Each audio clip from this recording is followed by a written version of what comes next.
All right, and welcome back to the Balance. This is our Sunday Balance 3. This is part 3 of the draft board. I hope that you guys have had a chance to listen to Saturday's drops.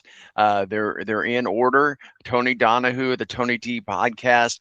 He said he caught up with us on his way down to Alabama.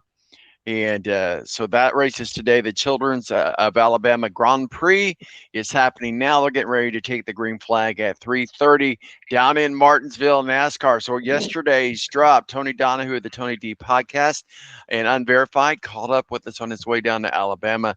Derek Vance from the Push to Pass podcast, and then as Steve Wilson, editor-in-chief of SpeedwayDigest.com, our official NASCAR contributor.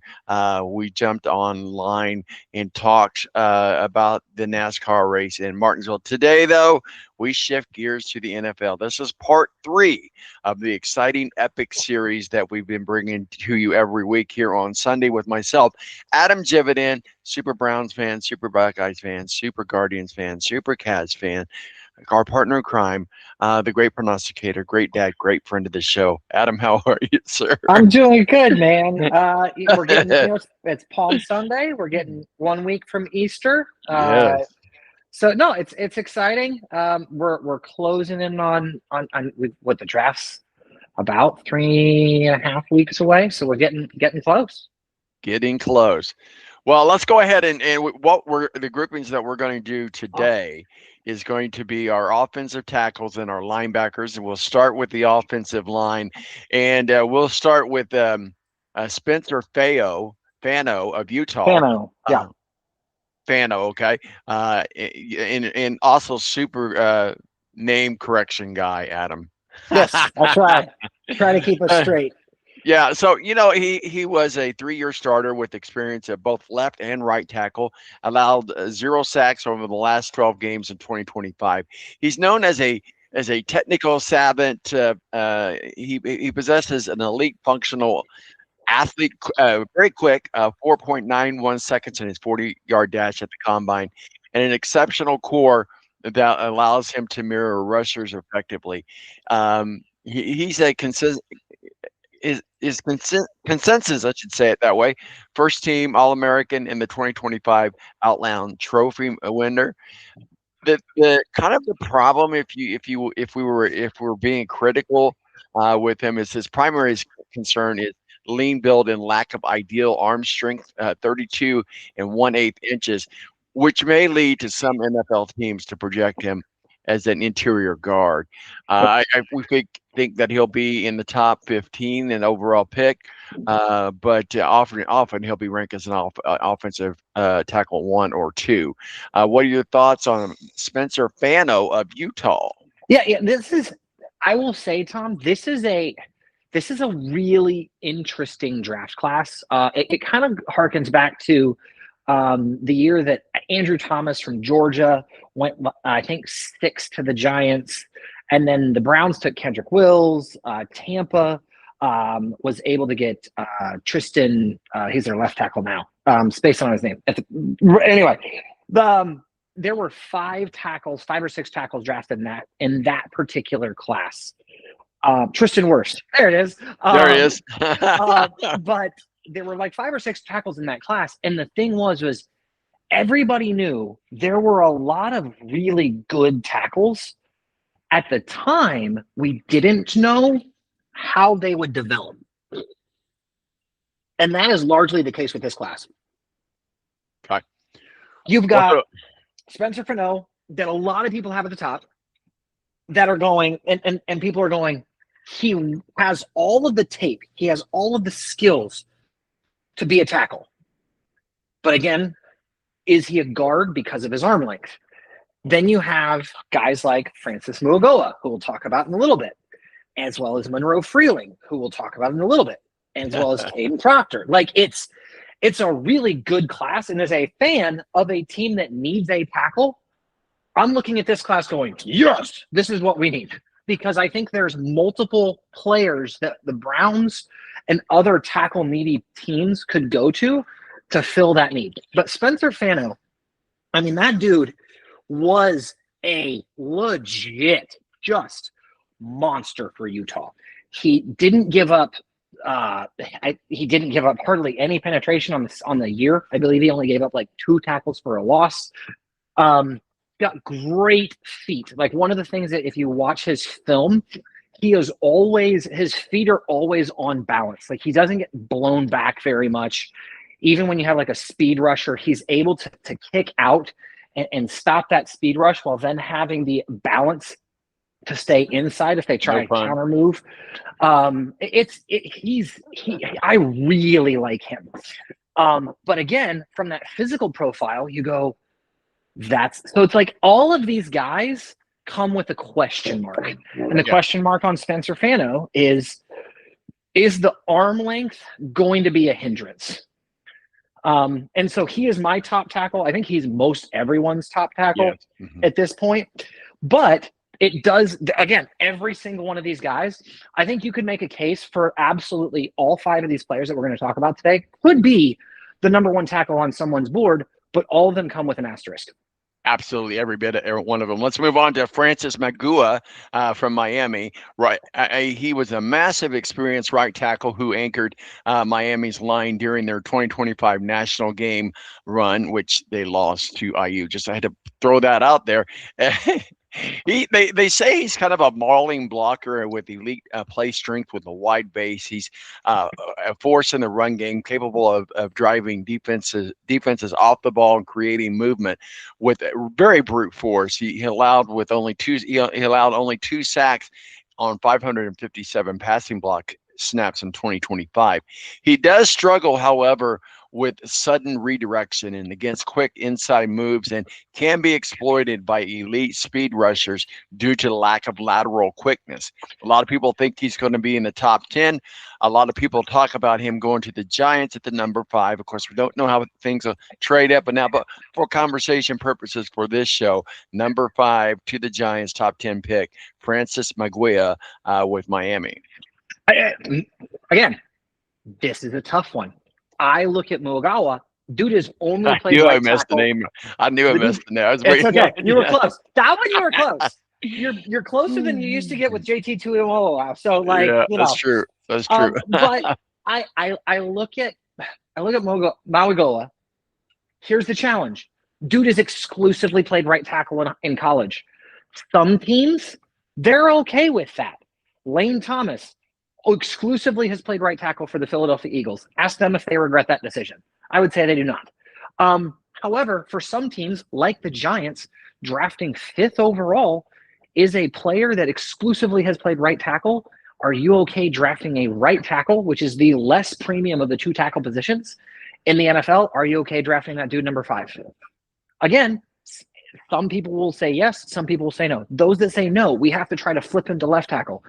As a fan of a team that drafted Kendrick Wills, number 10 overall, and then watched him basically fall on his face trying to make the swap from right to left, it's not an easy, surefire thing. It's not as simple as just like, oh, hey, it's all like, it'd be like Tom going over to England and now you're having to drive a stick shift with your opposite hand. While the guy that you're trying to compete against is like Max Verstappen. Like, that's like you're just off kilter. But then on the other hand, Tristan Wirfs, who was drafted by the Tampa Bay Buccaneers, drafted Tristan Wirfs. I believe it was 12 overall in that same pick or in that same draft. Wirfs made the transition from right to left seamlessly, and he was an all-pro 2 years ago. So again, all these guys come with question marks. I will say Mauigoa is I know he didn't give up many sacks on the season, but he is a much more effective run blocker than he is pass blocker at this stage of his career. He's a mauler as a run blocker, just a road grader. As a pass blocker, though, this is where it's tough because, like, you look at it and you go, how much of this was also a byproduct of the fact that the ACC did not have very many good pass rushers at all. Against IU, there were multiple points where he may not have given up a sack, but the Hoosiers were able to get heat on Carson Beck because they beat Mauigoa around the edge. All right, let's move on to Caden Proctor of Alabama, a gargantuan left tackle, 6'7", 352 pounds. I can tell you one thing, when he hits you, you know you're going to be hit. A rare natural power of mass. I mean, he's a roadblock and pass protection with a stout anchor and jarring power at the point of attack. He is a dominant downhill run blocker who can generate movement on double teams. However, because he is such a big boy, he can be a determination to his play. He struggles. He struggles to mirror athletes in space that can be indecisive when defenders aren't directly in front of him. So big guy, yes. Big guy also has its negative, but people do think he's going to end up late in the first round or early second round. Caden Proctor of Alabama. Yeah, I will say, for the sake of our draft board, you skip Monroe Freeling. Well, it's fine. We'll do Caden Proctor first. We have Monroe Freeling as our number 3 overall offensive tackle. Caden Proctor 4th, but it's okay. We'll do Proctor now. We'll do Freeling in a second. Oh, my bad. Sorry, I did. No, you're good. Right over him. We'll go to him next. Yeah. So Caden Proctor, yeah, I have him pegged as a late first round pick. The Caden Proctor is a freak of an athlete for his size. There were a few times where Alabama actually put him in the backfield and did a swing pass to his giant 350-pound frame. And dude picked up like 16 yards on like a 3rd and 12 because nobody could tackle him. You don't do that with tackles normally. I know he got a couple touchdowns on the season running the ball. Just, again, for his size, he should not be as quick as he is. The challenge. And again, I'll use my team. The Browns drafted DeJuan Jones out of Ohio State a few years ago in the 3rd round. And the knock on DeJuan Jones was, is he too big? And we don't know. We didn't know at the time. He has blown an ACL in both of the last 2 seasons because, again, a guy that big trying to deal with sometimes the torque that the human body requires to play a tackle position, it just blows out his knee. And so Proctor has a ton of athletic ability. And I think in some cases he has let his athleticism take over in places where he should be more technical, which is always a fear. Some of these guys that have never played against athletes that are as good as them, they've just lived on their athleticism for the entirety of their careers. Only then when they're matched up with guys who are just as athletic as they are, they don't know how to go back to the tape and get better. That's going to be a concern for Caden Proctor. Are you going to continue to grow? Are you going to continue to work? I will also say we have seen, scores of Alabama offensive linemen be dominant in college and then get to the league and do exactly that. They get to the league. They don't know how to grow because they've just lived on their athletic ability for an entire college career, and then they flame out. Right. So that's the question with Caden Proctor because of the sizes, the concerns on his size, as well as, frankly, the historical context that we've seen with these Alabama linemen. I would put him as number 4 overall. Likely going to be looking, again, if the Browns are still picking, unless they trade out of that pick, if the Browns are still picking at 24 and he's on the board and they didn't pick tackle early, I would say Caden Proctor would be a prime candidate for that selection. All right, we're going to put it in reverse. Monroe Freeling of Georgia. He's a 1-year starter at left tackle who saw his stock skyrocket after a historic combine performance. He boasts a rare athletic profile, 9.99 RAS score, and a massive 84-inch wingspan. He's exceptionally quick off the line and excels at moving laterally to eliminate speed rushers. The problem with him is he's considered a boom or a bust, and we've got that list here in a moment. We'll go over after we finish this part of it, and then we've got the boom and the bust as the defensive tackle. I made an executive decision. I didn't add that to our notes, so just so you know, it's there, but you didn't know about it, but it's there. Okay. I made an executive decision because I'm the host of the show. And the information became available to me this week. It wasn't available to me last week.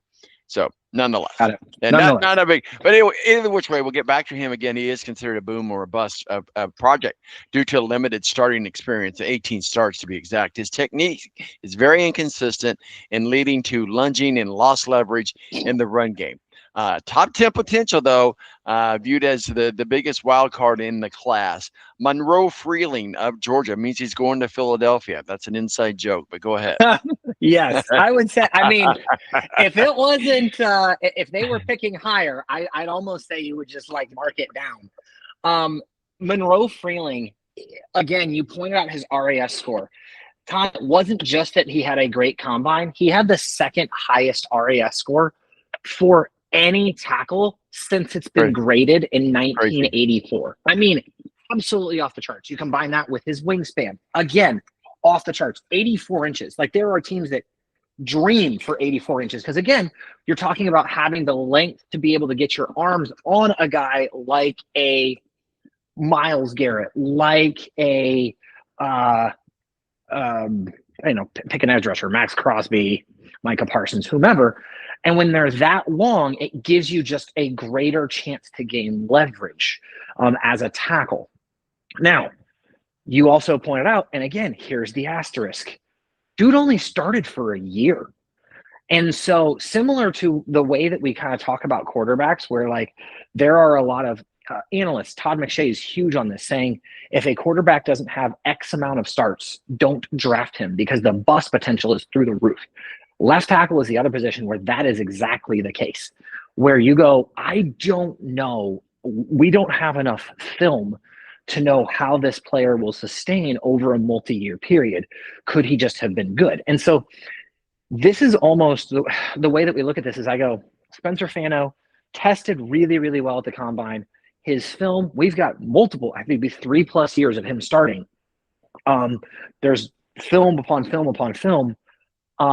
But his physical profile, again, you're talking inches, like a substantial difference in wingspan. I believe it's almost like a 18-inch difference in wingspan, but he has scores of tape versus Monroe Freeling, who has much less tape, but this kid could be like Jonathan Ogden because he has a profile similar, like size frame similar to that of Baltimore Ravens legend Jonathan Ogden, one of the best left tackles of all time.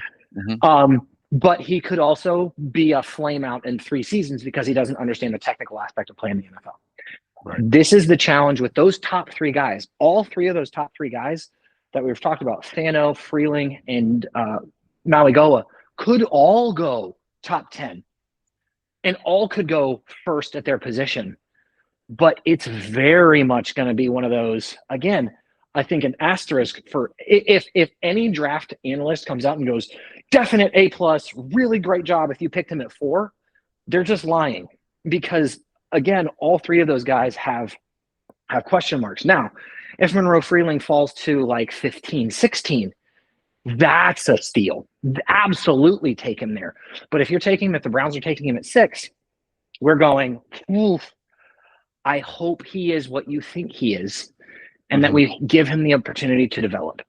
That's ultimately the question with all 3 of those top guys. And that's the key. This absolutely, they've got to have room to do, especially those who don't have a lot of starts on their resume. All right, let's talk about our last guy here for the offensive tackles, and then we'll talk about a couple booms or busts, move over to the defensive side. Caleb Lumo of Utah, a redshirt sophomore and 2-year starter at left tackle for the Utes. What's a Ute? Now, that is a homework assignment for you to figure that out. If you've never seen the movie, you don't know what the reference to that is. But anytime I hear the Utes, what's a Ute? My cousin Benny. You just got to watch My Cousin Benny, and you'll learn what a Ute is. Have you seen that, Adam? I have, but also, I mean, I feel like people that aren't from Indiana, everybody goes, what the crap's a Hoosier? So, like, we're in the same boat. Okay, but he's very highly athletic and fluid mover who excels in pass protection. He is adept at handling stunts at the speed of a climb and into the second level in zone blocking schemes. He has allowed only 2 sacks in over 800 career snaps. The problem with Caleb Lumo is he lacks the mass and power to be a consistent driver in the run game. he will need to add functional bulk and strength to handle an NFL level bull rusher. A lot of people think he's going to go late in the first round or early in the second. Caleb LeBeau with Utah. Yeah, Did I get Caleb the name right? Caleb Did Lamu. I get the name? Lamu. You got it right Lamu. the first time. Dang. Got it right the first time, but the second time you missed. No, Caleb. This is okay. Here again, if you look at Caleb Lamu does not have the typical body of an offensive tackle in the NFL. He's lean. He's not like doesn't have a. I mean, he's got a bit of a belly on him because you have to have some of that bulk, but he doesn't have. Him and Caden Proctor are very different body styles. We'll just say that. I like Caleb a lot. Again, surefire right tackle. I think he's a guy that I look at and I go, this dude, you can draft him in the late first and early second. And I just think he's going to be one of those like 8 to 10 year NFL career guys that just plays for a long time.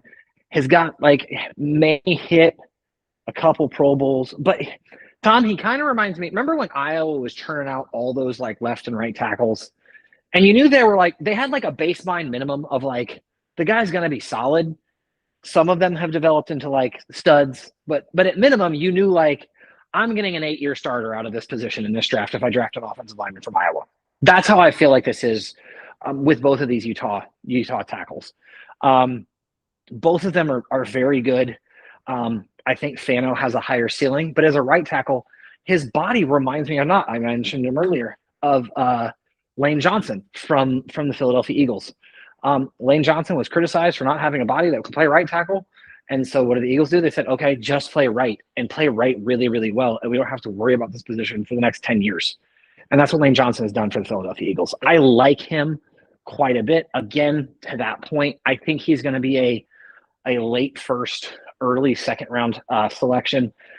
I think as the draft is getting closer, I think we're hearing some names floated by the national analysts that may just be teams, throwing up some smoke screens of like wide receivers or corners that they're looking at in the first round. But I'm just like, guys, stop it. You're not taking this dude. Or if you do, that's why GMs get fired every 3 years. Like when the freaking Commanders unless you're Chris Ballard, but that's a whole nother story. Yeah, I mean, yes. But I mean, like when the Commanders took Emmanuel Banks at like 16, and he was like the 64th person. Like I didn't even do a draft profile on him because he wasn't worth doing for the first round. Honestly, from an Indianapolis Colts perspective, if he's there at the top of the second round, Chris Ballard should be doing everything he can to move up with as little assets as possible to get Caleb Lomu to play right tackle because he can take that Braden Smith spot like tomorrow. If you want to know a comparison, that's another really good comparison. Lane Johnson is a little high, but I feel like Caleb Lomu's like ceiling is more realistically Braden Smith than Lane Johnson. But again, Tom, I feel like if you asked a Colts fan, hey, were you happy with the career that you got from Braden Smith at right tackle? I think you'd be happy with it. Oh, yeah, absolutely. No doubt. Well, let's go ahead and take a look at some of the highest bust potential. When we get over here to the the defensive linebackers, we will combine it so we don't have to go and backtrack. But we've already talked about these two players having some maybes behind and asterisks behind their draft stock. And we go back to Monroe Freeling of Georgia, very athletic, but he has limited tape to watch. He posted a near perfect 9.9 relative athletic score, as we mentioned, but we just don't have a lot on his resume. He's inconsistent. Certainly, a lot of evaluators note that he while he's good on tape, his bad tape shows significant struggles and powers. So again, where we talk about give them time to develop, don't throw them in there to the Wolves per se into the starting lineup if at all possible. The risk with Monroe Freeling is because he's projected as a potential top 5 or top 10 pick based on a lot of traits that he's consistent in production.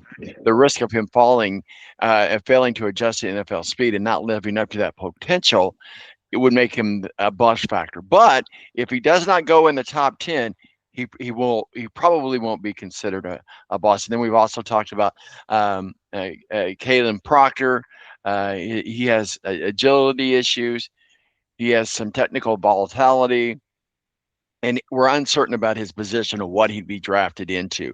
So the two biggest busts out of those five that is projected anyway for purposes of conversation, Monroe Filling and Caden Proctor, those are high risk bust factors for the offensive tackle group that we talked about. Go ahead.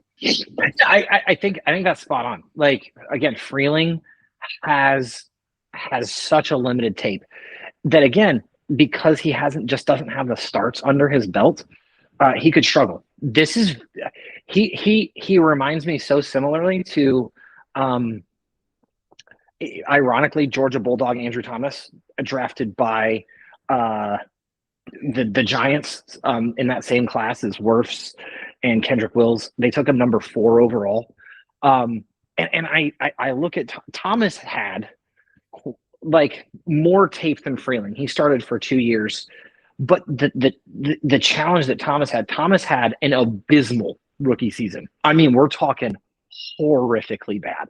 One of the worst PFF grades for an offensive tackle drafted in the first round, like ever. Like, it was awful. Year 2 started to come around. Year 3, dude was an all-pro.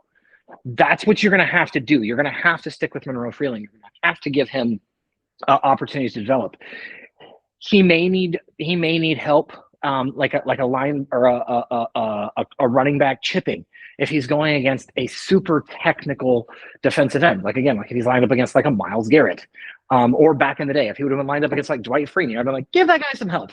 But he has the potential. He has the physical body to be an all-pro. The question that nobody can know is, where is his head? How developed is he now that he is focused on the professional game in his functional understanding of offensive line play? That's going to be the question. If he gets drafted, like I think of a perfect place for him, realistically, would be a place that has a veteran left guard, like a really good veteran left guard, the guy that's going to be there with him for a chunk of his career, that can tell him here, hey, this is how is going to go. They can work on that chemistry and play together. If he goes to a place that can have a veteran left guard, like I think like the Browns had Joel Bitonio for forever, up until just this season when he wasn't sure if he was going to retire. So I think they just went their separate ways. But that would have been the perfect scenario for him to go into, is a place that, frankly, they won't be able to draft him because Chris Ballard gave up 2 first-round picks for Sauce Gardner. But like going to a place like Indianapolis, where, you know, we have arguably the best left guard in football. Yes. Like, that would have been an ideal situation for a player like Monroe Freeling. All right, let's move over to the defensive side of the ball. We're on linebackers now. We're going to start with Sonny Styles of The Ohio State University. Very versatile hybrid who transitioned from safety to linebacker in 2025. He recorded 83 tackles, an interception, and 5 passes defended.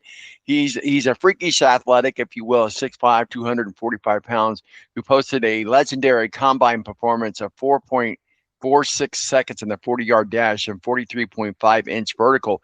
He offers elite range, strength, and the ability to carry slot receivers or tight ends in tight end coverage. Still categorized as a tweener, if you will. He needs to refine his instinctual run fitting and avoid over pursuing the edges. And that would take into the conversation of any particular bust conversation that you may have with him. And that would be, you know, just his processing speed, his block deconstruction, and his aggression can over pursue.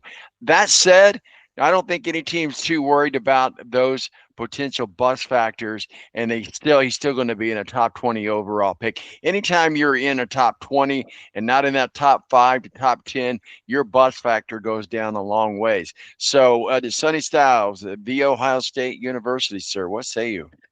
I will say this: Sonny Styles will not be a top 20 pick. Sonny Styles will be a top 10 pick. Okay. It's not even a question at this point. Like people are asking, could he go as Well, high as the in Jets at theory, number Adam, 2? if he's a top 10, he's a top 20 because he'd be Yes, in I'm saying this isn't. Sonny's not going and like we're talking 16. semantics. Go Yes, ahead, buddy. Sonny's not going like 16. Sonny's going. They're talking about him as high as 2 to the Jets. I know we pull a lot of these profiles from a combination of sources online. I'm going to be honest, as somebody who has watched every snap of Sonny Styles' career, that profile, whoever wrote that, I don't know that they've watched tape before. Sonny Styles does not over pursue. Sonny Styles was oftentimes, frankly, this particular season, put into bad positions, particularly in the second half of the season, by Arvell Reese over pursuing and not holding his line in run defense. And Sonny was trying to essentially like make up for it. And that really had to do with the fact that Arvell Reese has only started last year. He did not start. He only had a handful of snaps leading into the season, and then just exploded onto the scene this year. Sonny Styles, we talked about the RAS score from Monroe Freeling being the second highest for an offensive tackle ever. Sonny Styles had the second highest RAS score for any player at any position in the history of the combine, which is absurd. And then you combine that with the fact that you're talking about a guy that was a team captain at Ohio State with an absolute off the charts leadership capability, understands how to diagnose. Like there were reports from the combine that his like whiteboard sessions with teams, like he walked in and he knew their defenses, oftentimes not correcting the coaches because coaches don't like that, but the coaches would try to throw him a curveball and he not only like he'd hit the curveball and then like the next time up he'd hit like it'd be like that old like the old like Goofy cartoon where like Goofy hit the ball like 2 times. Like Yeah. he's incredibly intelligent, very very well spoken. He's gonna go in the top 10. The question is, I think his absolute floor is Cincinnati. Cincinnati loves Ohio State players because their owner is cheap and needs to get butts in the seats. But also, Cincinnati's defense needs leaders after they just lost Trey Hendrickson. He does not last further than I think Cincinnati. Well, we'll see how it plays out. On a side note here, I wonder if you'd have the same opinion of Sonny Styles. Let's say if he played for Nebraska, or if he played for Iowa, but because he plays for Ohio State. No, I'm just kidding. I will say when players play for, I mean, I'm very, very high on Anthony Hill, and Texas gave him about the worst. We're getting ready to go to him right now. Yeah, go ahead. They gave him no love in how they ran their defense to try to maximize his potential. So like this is a case where I'm not just saying Ohio State bias. Like you ask anybody after Sonny's performance at the combine and his interviews, they were just like blown away by the kid. He's absolute Ohio State legend, which when you play there and you're a legend, you got something. Absolutely. Well, let's move on. We are going to talk about Anthony Hill Jr. out of Texas.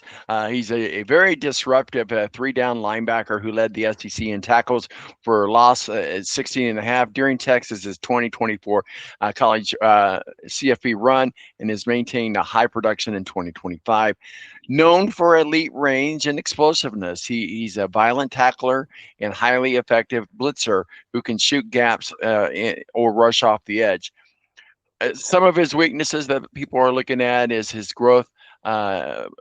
His growth kind of plagued a little bit in 2025. He struggled in coverage, allowing receptions over 71% of the targets. He is predicted to go late in the first round, but his bust factor, Anthony Hill Jr., is after a stellar 2024, he saw a modest decrease in production in 2025. His old school style may struggle against modern, high-speed NFL offensive coverage skills that have not evolved with him, and he has some red flags and coverage liability. He needs some discipline taught to him, and his technique and tackling can cause him problems down the road. But that said, he is certainly predicted to go into late into the first round or early in the second round. Anthony Hill Jr. out of Texas. Anthony Hill is a physical specimen. He was one of the highest rated players coming out of high school when he went to Texas, and had a really solid freshman season, great sophomore season. And then this year in his junior season, again, there was a reduction in his overall kind of the way that teams have viewed him. Again, we talked about this a little bit with Peter Woods last week at the defensive tackle position. I think Texas wildly misused Anthony Hill all season. I remember watching Ohio State versus Texas in that first, big game of the season. And I'm going like, I was just waiting because Ohio State was breaking in a bunch of new offensive linemen, and they didn't blitz Anthony Hill. And then they didn't blitz Anthony Hill. And then they didn't blitz Anthony Hill. He was just like dropping back in coverage and dropping back in coverage and dropping back in coverage. And it's kind of like this. Let me ask you a question, Tom. When I know he changed his name like halfway through his career, but when Shaq Leonard was playing here for the Colts, right? Did the Colts? He was not the best in coverage. He was a tackling monster, really good, like a delayed blitzer. Did anybody care when he had 163 tackles or whatever he had that year? Absolutely not. His words was see ball, get ball. See ball, right. Get ball. Like this is Anthony Hill's thing. Like, I don't understand why these teams identify something that a player does incredibly well. Guess what? The Cowboys and the Packers, they're not asking Micah Parsons to drop into coverage a ton, because Micah Parsons is phenomenal at just reading the offensive line in front of him, picking a gap and exploiting it. And that's what Anthony Hill did great for Texas when they went all the way to the semifinal and played that, epic Cotton Bowl against Ohio State, that game that went down to the last 2 minutes. He was a everywhere that whole season. And then they're like, hey, you know what? I know what this guy does. This guy's really, really good blitzing. Let's have him drop into coverage all the time.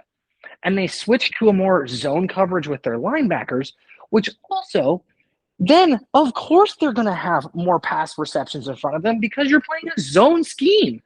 And so nothing of what Texas did with its defense this year really, I felt like capitalized on the unique talents of their individual defenders. They didn't have Anthony Hill blitz a lot because they were like, oh, we get enough cover, or we get enough pressure from Colin Simmons, the All-American defensive end. Except they also didn't get enough pressure because he was just getting double teamed. So it was just like they kept on doing things that, like, you have to capitalize on the things that your players do well. There was actually a point where Anthony Hill was kind of voicing that he was frustrated that, like, he was like, I'm playing my assignment. Yes. Because he's doing what they're asking him to do, but what they're asking him to do aren't the things that he's best at, which is it's a little bit of a square peg round hole. Like, yes, right, you need to be versatile, but also in your versatility, don't forget what the guy does really, really well. Exactly. All right, let's move on to C.J. Allen of Georgia. He's the leader of men for the Georgia defense, leading the team in tackles, sacks, and forced fumbles. He possesses an elite football IQ, run defense instincts, of 91.6 PFF. Run defense grade, can't talk today. Run defense grade ranks among the best in the class. He's a sure tackler with exceptional anticipation. That said, he's a little undersized at 6'1", and he lacks the splashy athleticism of Styles or Hill. Concerns about lower body stiffness and recent knee injury kept him from running at the combine. A lot of people think he'll go late in the first round. And then, of course, what people are looking at with his bust potential is that he has an athletic ceiling. While he's an elite run defender, Allen is labeled as a low ceiling prospect. And his athletic testing raised serious flags during the recent athletic testing that may limit his effectiveness as a 3-down player. While an explosive downhill, there are concerns about his ability to mirror elite athletes sideline to sideline at the next level. So that's his bust factors. But what are your thoughts there of C.J. Allen of Georgia? I think I'm going to take, if you remember, we kind of talked about this in regards to like the defensive tackles, how there was like a top three and then there was a gap. And I think with linebackers, there's a top two and then there's a gap. And all three of these guys, again, kind of think similar to what we talked about with the offensive tackles. All three of these guys kind of have an asterisk. You kind of hinted at it in this one, Tom, in that buildup, is that Allen is not the biggest dude. He is not the most athletic dude. Mm-hmm. But when I watch him on tape, his read and react is fantastic. Like, he is what you would want out of a guy that can lead the middle of a defense. I watch him, and I think, you know who he is reminiscent of, even in how he played in college and the way that he was viewed following before he entered the NFL draft. See a lot of Zach Baun. Zach Baun, yes, the middle linebacker for the Philadelphia Eagles, who was at the University of Wisconsin, and everybody was like, Zach Baun is really, really great. He knows how to play. He puts himself in the right position. Does he have the athletic ability to play well in the NFL? We don't think so. And I believe Zach Baun went in the third round. And now, I mean, 2 All-Pros later, he's lighting it up for the Eagles. Yes. That's what I see from CJ Allen. Not everybody has to be a physical freak. You still need dudes that know how to read, react, and just put themselves in the position to make the tackle. And that's what I see from that. He's almost like that classic middle linebacker. In terms of, again, body profile, similar to Zach Baun. I don't want to like overreach here, but even when I was watching his tape, like and his performance at the combine, he kind of remember Zach Thomas, the middle linebacker for the Miami Dolphins? Oh, yeah. He kind of had a little bit of him in there, where he's just like, Zach Thomas never blew anybody away with any of his physicals. And then you look down at the end of the season, you're like, that guy has 156 tackles. Like, every single season, because there is something to be said of guys who understand the play in front of them. And that's what I see out of CJ Allen. It's going to be a matter of teams, again, recognizing what he does well. And some of that stuff that we talked about with Anthony Hill, if we thought that college coaches were stubborn, NFL coaches can be even more stubborn, where I'm going to put this player, I don't care what they're good at, I'm going to put them in my system and they're going to adapt.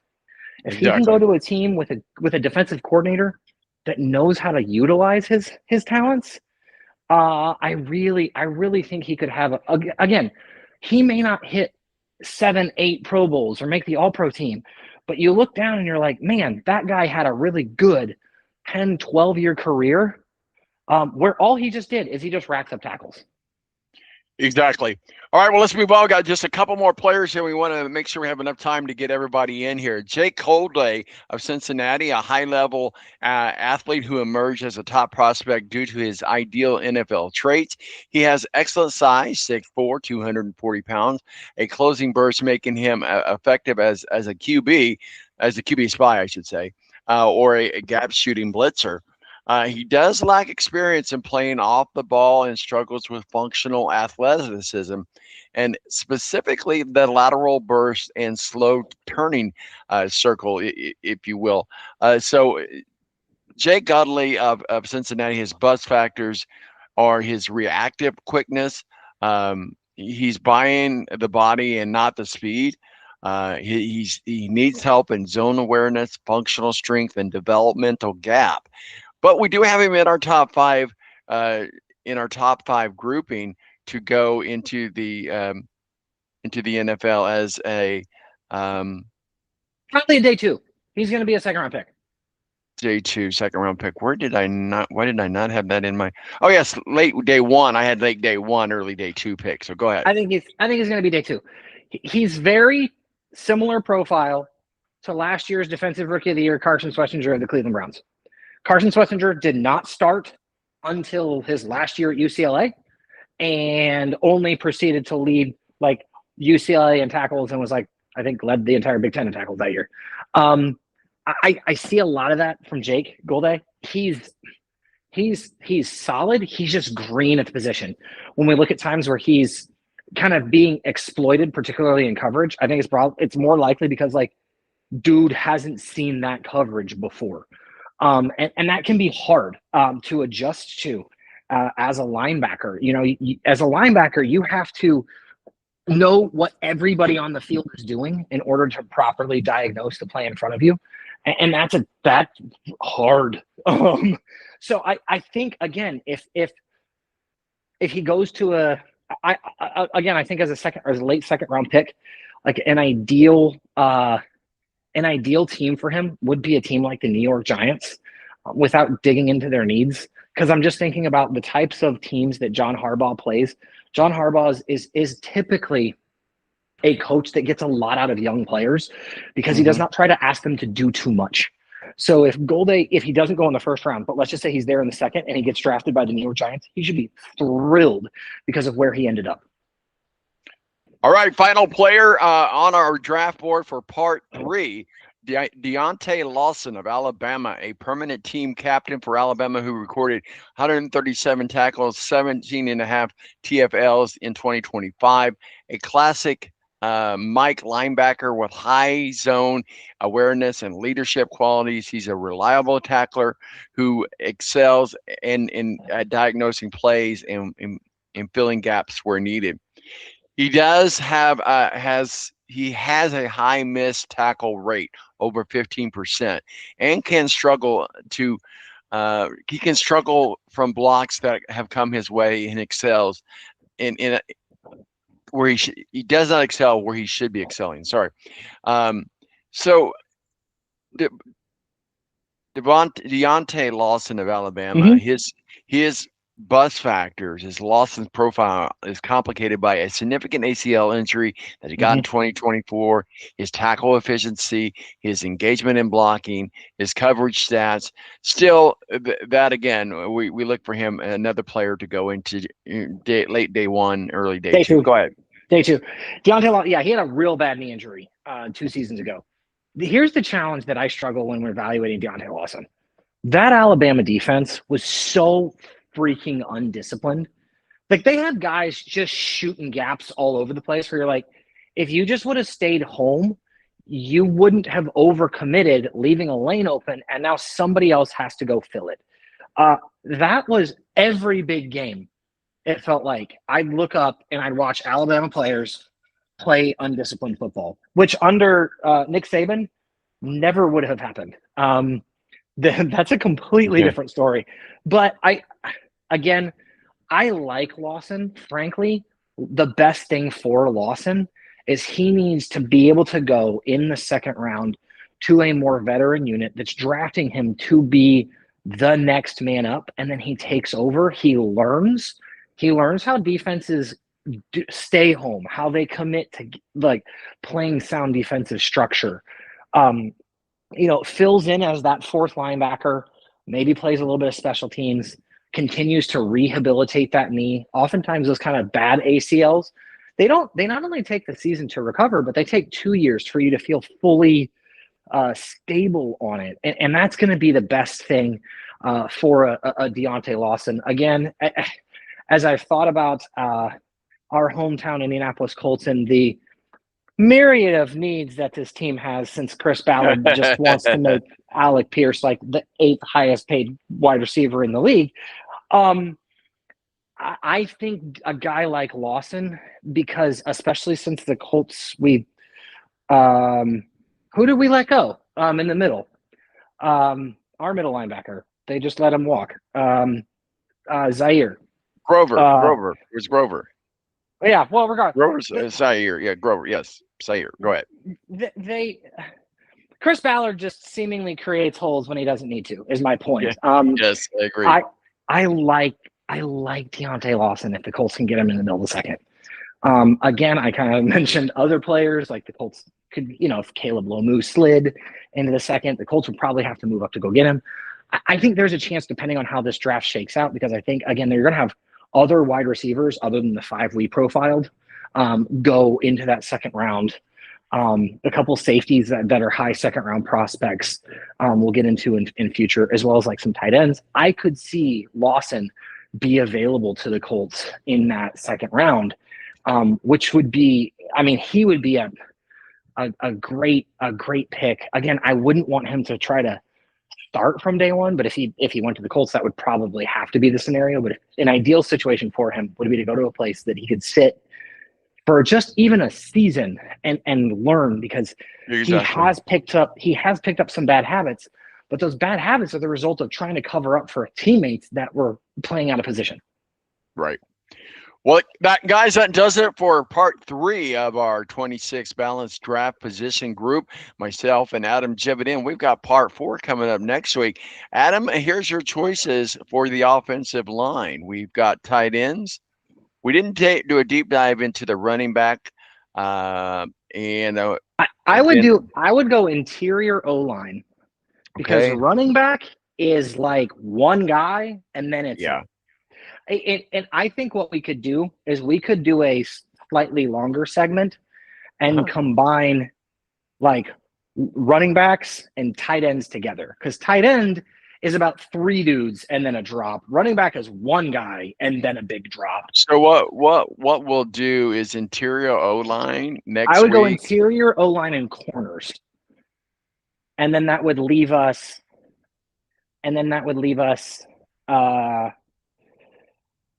running back, tight end, and safety. And safety is, again, it's 2 dudes and then a big drop. So we could kind of like, if we were able to do like an hour and 15, we could hit all 3 of those position groups that are more shallow in one show.